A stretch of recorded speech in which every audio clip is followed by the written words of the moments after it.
Това е най-малката от дворните намерени котки. Вече започна малко да порасва, но също е на 5 месеца. Дай да сам да и видят колко и очи има.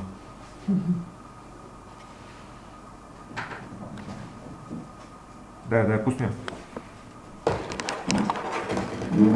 А тя е страшно умничка. Просто самите котки, когато са улични и някакъв много голям интелект се получава в тях, който им помага просто да оцеляват на различни места.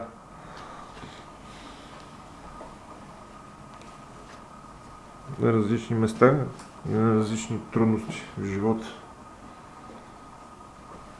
А това тук е шедьовърът Мочи. Тя е котка звезда. Има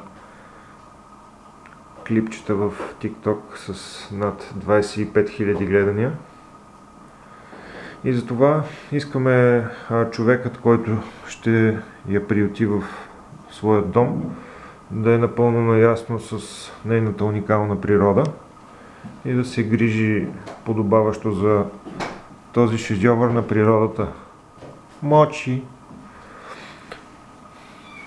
Едното ушенце е завъртяло наобратно, така се е родила, но има хипнотизиращ поглед.